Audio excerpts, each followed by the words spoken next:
Hello and welcome to the Survivors to Thrivers show. My name is Joshua Blattman, and this is an astrology episode about the growth and change shown in the astrology from the new moon on March 2nd, 2022 to the full moon on March 18th, 2022. I've titled this two-week segment, this segment from the new moon to the full moon, I've titled this segment, Disciplined Reactions to Accelerating Changes Illuminate Natural Resilience. Let's jump in. All right, so here's my notes and here's the charts.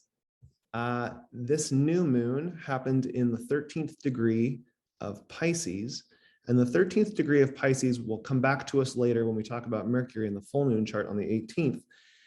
This 13th degree of Pisces is all about the contrast of willpower. And is the willpower our personal will, or is it a spiritual will? And the bigger picture of personal will or spiritual will is really about the question of whose team are we on? What alliances are we wise to, right? Are we on our own team only, like floating around on the ocean by ourselves, or are we a part of a bigger picture? And so this is a really significant thing to think about within the context of that bigger picture. Venus, Mars, and Pluto conjunction that's happening today, March 2nd, as I'm recording this. This is happening in the same degree as the placement of Pluto when the United States, when the Declaration of Independence for the United States was made. So Pluto has made a full, complete orbit, and Venus and Mars are conjunct Pluto in the same degree, those slightly, very slightly behind it, which is significant in the greater picture of wholeness, right? Coming into the end of a phase or at the beginning of a new phase are very different positions within the bigger picture, although they might have the same, they might have the, be focusing on the same ideas.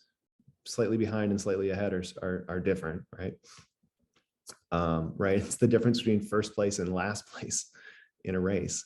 So Venus, Mars, and Pluto conjunction. This emphasizes support for personal transformation and the development of new cultural standards. So it'll be interesting to see how that shifts over the next couple of weeks up until the 18th. I know there's been, a lot of, there's some military upheaval in Eastern Europe / Western Asia. I'm not a political commentary guy, so we're not even going to go into that. We're just going to keep talking about the astrology. New cultural standards either emphasizes support, so that Venus, Mars, and Pluto conjunction emphasizes support for personal transformation and the development of new cultural standards. The new moon in the 13th degree is balsamic to Jupiter and Neptune, which are both in Pisces, in the 15th degree Jupiter of Pisces and the 23rd degree of Pisces Neptune. And that really emphasizes this theme of the battle of wills, as Jupiter is balsamic to Neptune.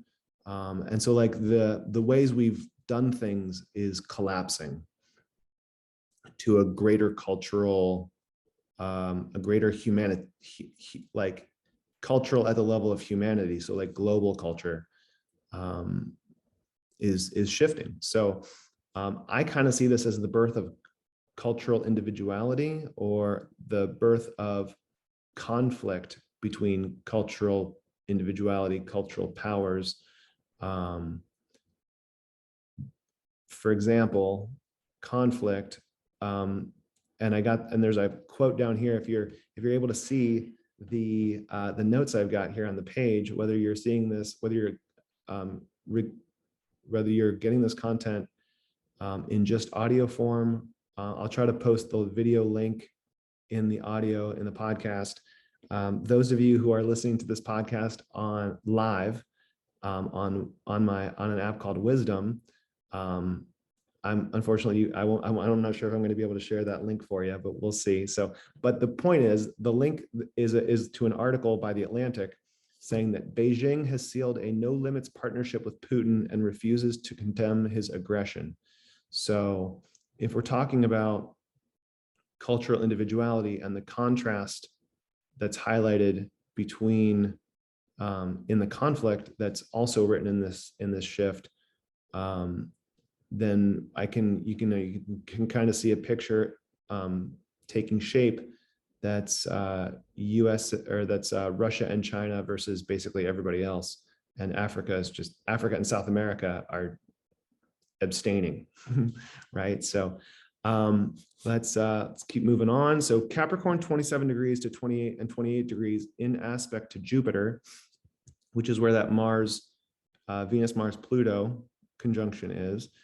It is emphasizing harbingers of valor and the need to rehearse or practice and like really kind of know what you're doing before you jump in.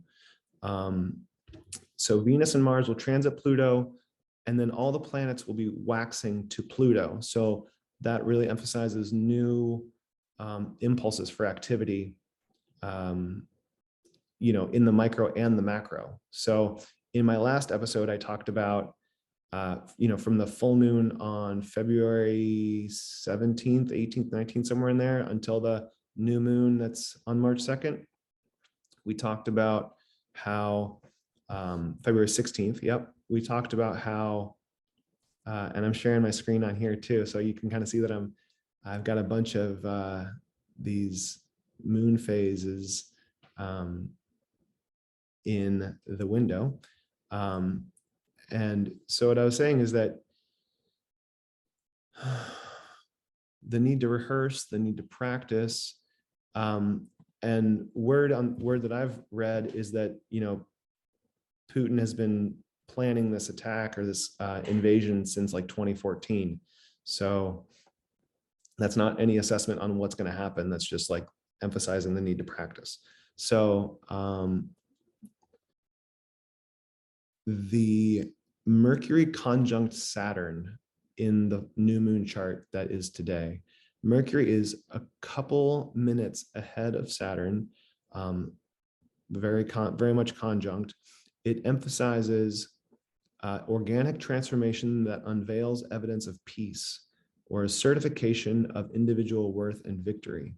It reveals new distinctions and new personal direction related to Uranus, which is kind of window shopping, the socialization of desire. And the bigger picture of that is a mental restructuring around outward longing. So who are we becoming based on what we want to be? So it's kind of interesting idea. As I mentioned, in the bigger picture, as I mentioned in the last episode, from the full moon on February 16th to this new moon today, because all the planets are going to be waxing to Pluto after this, within like 105 degrees or so, 110 degrees, I think was what the calculation was. And we'll talk about that here in a minute as I talk about the bull patterns. But this lunar cycle marks departure from old ways of being.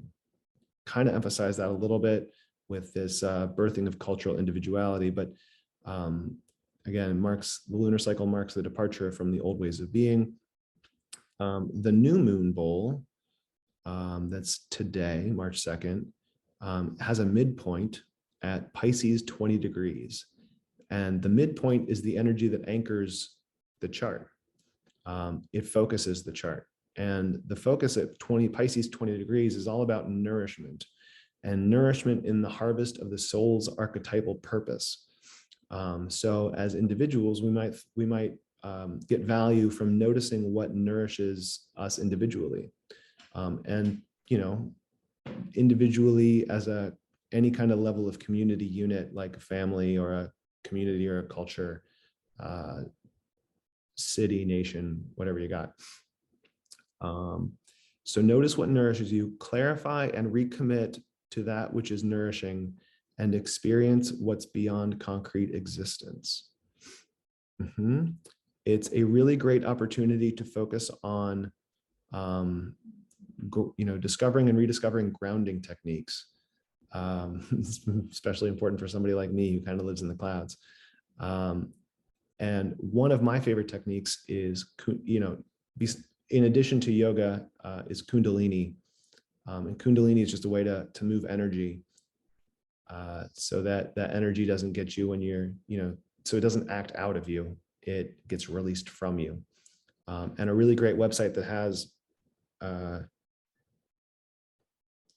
Kundalini series, or what are called Kriyas, is 3ho.org.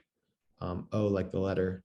I'm not sure what that means, but it does, I don't need to know what it means to like find the Kriyas and get value from them. So I find those really, really nourishing.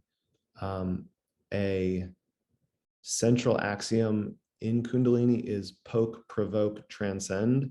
And I point that out to let you know that Kundalini is kind of challenging, but the way that you,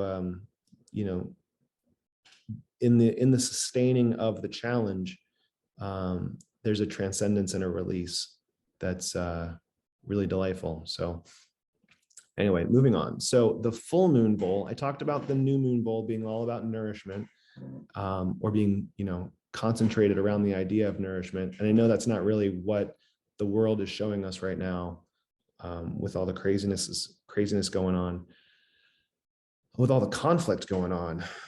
But then as we move over and we look at the transition of the energy to the full moon bowl, so we look at the bowl without the moon, we kind of get to see the energy of how, not necessarily what is being organized, how life is being organized on Earth, that's the moon's job, but how all of the rest of the energies are being concentrated. So and it's actually pretty interesting to me that opposite the moon, the midpoint between Pluto in the 29th degree of Capricorn and Uranus in the 13th degree of Taurus, coming up here on March 18th at the full moon, the midpoint is Pisces 21 degrees, which is between Jupiter and Neptune. And that adds emphasis to the cultural transformations that are happening. It calls, the signature of that degree is an overlapping of layers. And goodness, there's all kinds of layers overlapping, right? Like between, national conflicts and personal interests, and national interests and interpersonal conflicts is just so many layers overlapping.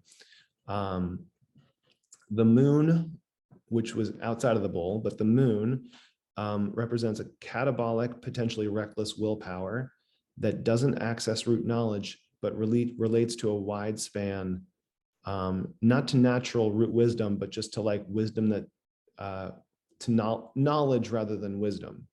So that's an important distinction, like what we know, like facts and figures, but facts and figures break down when you get to a bigger and broader perspective. So I wrote 13th degree to the 28th degree. So yeah, so the new moon happens in the 13th degree of Pisces, where both the sun and the moon are together. And then the full moon on March 18th, both the sun and the moon are in the 28th degree. The sun transits Jupiter and Neptune before the full moon. And it shows off a satisfaction of individual basic needs, but doesn't see or relate to a true bigger picture yet. So again, we're emphasizing that contrast between knowledge and wisdom in this phase. Mercury is moving from the 20th degree of Aquarius to the 14th degree of Pisces. That is 24 degrees in one segment of a lunar phase, which is kind of a lot for Mercury. It's not the fastest it moves, but it's far faster than its slowest, right? It's highway speeds, right? Metaphorically. And so with Mercury moving at highway speeds, there's just a lot to pay attention to and a lot happening. So that adds to the theme that I mentioned at the beginning, which is kind of the big picture of this whole phase, which is, I'll say again here, disciplined reactions to accelerating changes illuminate natural resilience. So from that theme, I'm encouraged to re-ask each listener to consider wisdom versus knowledge, and how those are similar and different, right? Because in the recognition of distinction, not the receiving of an answer that I might give you, but in the recognition of the distinction, you could probably make up your own mind and help to chart your own path through this, through all this turbulence. Okay, cool. So next thing about Mercury that I really want to point out, that I'm excited to point out. So at the full moon, Mercury is at 1334 Pisces. It's 1 degree past the March 2nd new moon conjunction in 1207 of Pisces. So it's just 1 degree ahead. And that really, in my mind, highlights distinctions and contrast since the new moon. So it really will help to emphasize the awareness around personal will versus spiritual will. And how do we use either of those senses of will for personal shielding and self-protection? Those are going to be some useful clues for moving forward. And also, Mercury is coming off the distinction, off of a conjunction with Saturn and approaching Jupiter, Neptune, and the Sun at the end of Pisces. So we'll be really called to ask, what techniques are we, how are we leaning into our capacity to be clever and cunning and self-protective in order to move forward. So the best offense is a strong defense is something I wrote for this idea. As we're thinking about personal shielding and self-protection, really the best offense is a strong defense. And that operates at basically every level of consciousness, because the lunar cycle is a global event. So this is Mercury will be joining Pisces. Will be joining. It's in the 14th degree of Pisces in the first half of Pisces, while Jupiter, Neptune, and the Sun are in the second half of Pisces. And that's significant because it calls on a mental technique within a bigger picture of how we form alliances in order to move into and through what we are perpetuating, what's being perpetuated into the next cycle. And the next cycle is this is Jupiter and Neptune both together in Pisces. That doesn't happen very often. It happens, actually, I think the last time I read that happened was 1865 or 1860s, which is, we all kind of know what happened at least in the United States around that time period. The Civil War and a crash of an old way of being and doing that had been around for hundreds of years. Granted, that didn't end there, but at the political level was the impetus for some shifts that are still shifting. So though I would be remiss to say that it hasn't gotten a lot better for everybody, even though it isn't perfect. Anyway, moving into the chart for the full moon on the 18th, let me just say again that the Sun transits both Jupiter and Neptune during this hemicycle. So right in the last couple of days, probably in around the Ides of March, like March 15th or so, the Sun will be transiting Neptune and into the through the early teens, it'll be maybe around the 10th, it'll be transiting Jupiter. But either way, the transit over Jupiter and Neptune, in my opinion, represents a foreshadowing of the events related to the Jupiter-Neptune conjunction coming up on April 12th. So yeah, the Jupiter-Neptune conjunction on April 12th is kind of a significant astrological event. And personally, it's the 21st anniversary of the date that I had a car accident, was in a coma. So, and I'm going to do something crazy here, and I'm going to invite someone to ask a question from my app. Let's see, Graciela, let's see.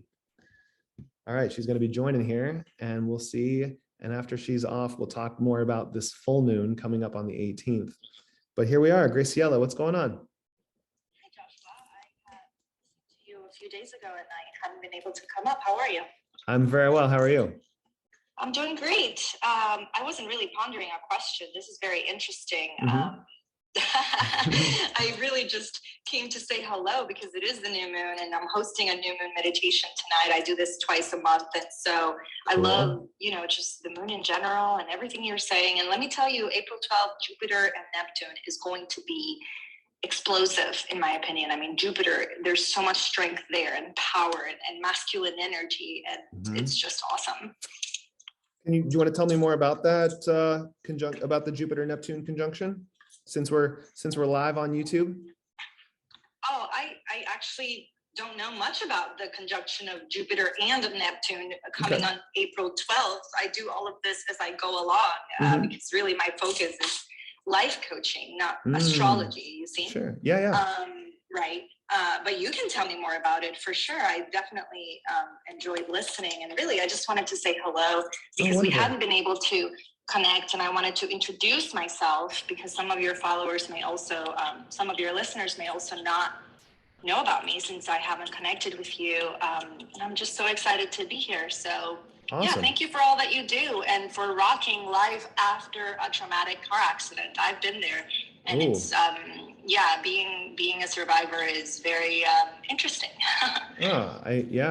Thanks for popping in. Thanks for saying hello. How, as a life coach, what context how do you consider astrology? Is it something that you think is like voodoo and mystical nonsense, or is it something that you think has a place in the world that is like a useful place? Oh yeah, I mean, I just feel like it's a different language for everything we are all trying to convey. And so you or Devron or astrologers in general, so you've chosen that language, astrology, right?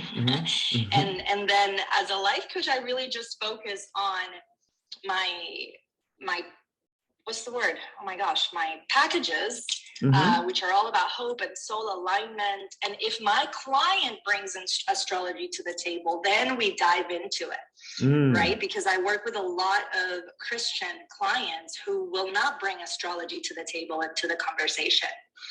And so, in an effort to be more inclusive, I don't base my coaching on this. I just leave the door open, right? And then when it comes to personal endeavors or personal revelations, I really just do my own thing with the oracle and just tarot and my intuition and chakra work.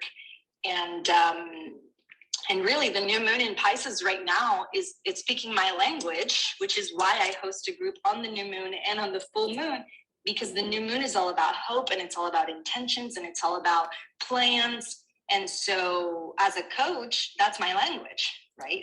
Yeah. Do you want to tell me the link? Do you want to tell me the link? And then people, maybe viewers who see this episode can just jump over to your link. Oh, for sure. So follow me on Instagram, songofmyself.ig. Songofmyself.ig. Yes, Song of Myself, like the poem by Walt Whitman, Song Cool. of Myself. And then .ig, because I have the website, Song of Myself, and the blog. So yeah, it's all one brand. And on the link in my bio, you can sign up for the New Moon group, which is tonight, 9:30 Eastern Standard Time. We breathe, We do a guided meditation with the new moon theme in it, of course, and then we journal/paint. Some people paint. We use black and silver ink, so it's really thematic. And then we breathe again, and then we do a Q&A. And if not, if everybody is just at ease, which is usually what happens, we just close the group and move on to our evening. And it's beautiful. Awesome. Well, thanks so much, Graciela. And I will talk to you later. Thank you so much, everyone. I hope that you have a great day. Thank you. I'll be here listening. All right, awesome. Cheers. All right. And we're back to the astrology chart here, the picture I've put together. And we've already talked about the new moon. And we've talked about a lot of the transitions happening between the new moon and the full moon. And let's talk more specifically and directly about the full moon. We had a nice little break there with Graciela, which was very nice. I'm not going to let the next guest in because I want to get through this talk. Maybe after I talk about the full moon, I'll let a guest in and we'll talk more about it. But let's see what happens here with the full moon conversation as we're looking specifically at that chart. So Jupiter, as I was saying, is balsamic to Neptune inside of the Sun and Mercury. Jupiter and Neptune are inside of the Sun and Mercury. That's actually quite significant. And it emphasizes how the cultural mind is dividing our capacity to stay clear on what our roles are, what our opinions are, how we can keep ourselves not keep clear distinctions between this or that. And it's emphasizing like cultural commitments rather than like, this is actually what I need to do for myself. So it can just add to the confusion, I guess is what I'm trying to say. The socio-cultural forces overpower clarity and mental techniques. So an accelerated acceleration is something we might think about. Accelerated acceleration is kind of things are just getting faster. Saturn moves from the 19th to the 21st degree of Aquarius. The impulse for transformation or personal rejuvenation faces inertia. Cultural restructuring around resilience by meeting emotionally upsetting experiences with strength, character, and personal integrity. And illuminated awareness of how we're actually participating and supporting new ideas about how we're personally contributing to our world. So not overreacting, right? But having a disciplined reaction to how we're participating, how cultural restructuring is happening. I mean, like it's everywhere, right? Just like look around.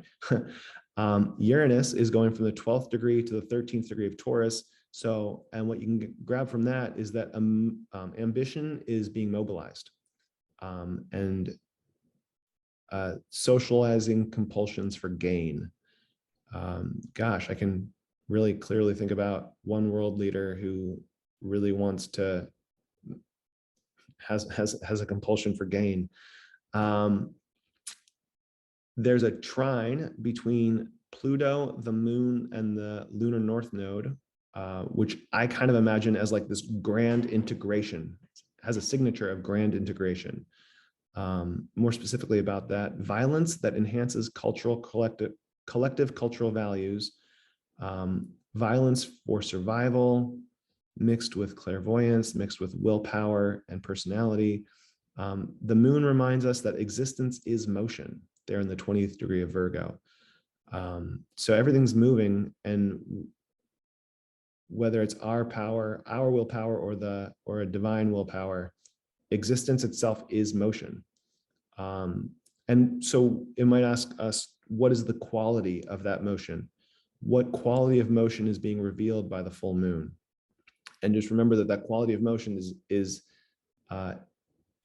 accelerating. The acceleration of the quality of motion is itself accelerating, kind of like the derivative of the derivative. for those people who know calculus. And so the bigger picture question is, what energies are we perpetuating through the spring solstice and into the next year and into the new age, since we are really seeding the greater age of Aquarius. Saturn, in the 21st degree of Saturn, 21st degree of Aquarius, where Saturn is at the full moon coming up here in a couple of weeks, it suggests success comes from the ability to deal with crises and temporary reverses of fortune. And so if success comes from the ability to deal with crises and temporary reverses of fortune, then disciplined reactions are extra important. So we don't we have a reverse of fortune. We don't blow ourselves up and have a game over kind of experience, whether that's on the military conflict scale or the personal crypto scale, because I like to talk about crypto,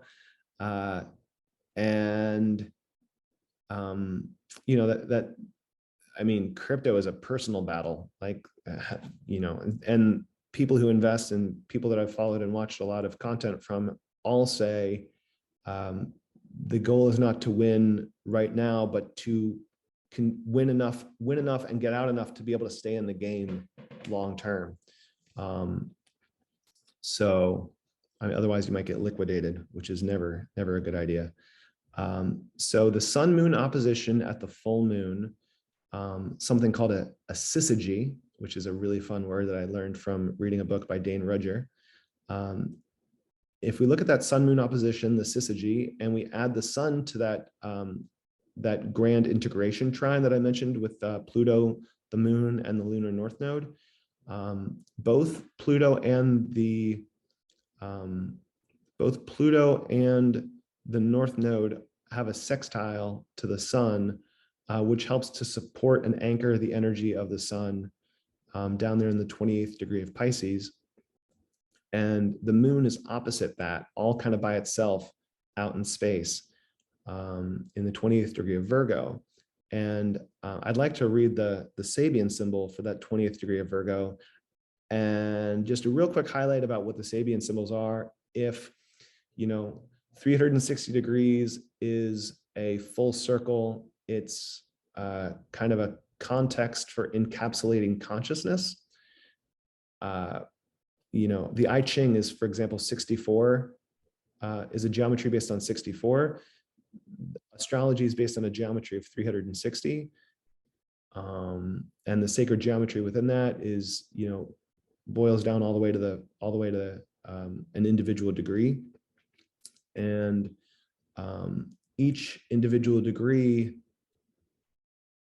there's a structure within the bigger picture of 360, and each of those 360 degrees has a corresponding Sabian symbol. If you know anything about symbols, like drum cymbals, Sabian is a leading brand, not because I'm not talking about business or anything like that. I'm just talking specifically about the name Sabian and how the idea of a symbol splashes out and reverberates through all the sound and adds color and texture to the bigger picture of what the sound is. Like, for example, from a drum set or from a band, you can definitely hear the symbols. And so the Sabian symbols are channeled by psychics, a psychic named Elsie Wheeler around 100 years ago. And she was working with a really well-respected astrologer at the time named Mark Edmund Jones. But so the symbol for the 24th degree of Virgo is a bald-headed man who has seized power. And I can think of at least a couple world leaders who are bald and have seized power, but it's, metaphorical. So the keynote of that, what that symbol represents, is the sheer power of personality in times that call for decision. And more, more details on that idea is that whether at the religious or at the socio-political and cultural level, there comes a time when obsolescent patterns of order and cultural refinement have to be radically and relentlessly challenged. Catabolic personages emerge to seize power and dictate decisions that alter the structures of society. Or within an individual life, an intense urge for cathartic changes mobilizes the will, and traumatic decisions are made. At such times, the issue has to be met, and ruthless as the power may appear, it must be accepted. At this third stage of the 36th sequence, we face the unpostponable necessity for decision and transformation. Existence is motion. No static formation, however beautiful and inspiring, can remain long unchallenged. Everything bows to the power of the will. And here's what I think is particularly interesting about what that refers to. Everything bows to the power of the will, divine, executively human, or satanic. So what willpower are we bending to? Are we bowing to? And so back to the theme of this segment of the lunar cycle, disciplined reactions to accelerating changes illuminate natural resilience. So just take a minute to breathe through all that, think about everything that we've talked about. And if there were any other guests who wanted to join me from my Wisdom Talks app to ask a question live on my YouTube episode here, I'd be happy to have you in. I'll give you 5 seconds to jump in. 5, 4, 3, 2, 1. All right. Thanks so much. This has been a really fun episode to record. I really enjoyed having my Wisdom app live and recording while I was doing this. And I had enjoyed having that guest pop in, and Graciela, I think it was. And if you got something if you've gotten value from this episode, please if you like the video, as they say. And I look forward to seeing you next time. Cheers.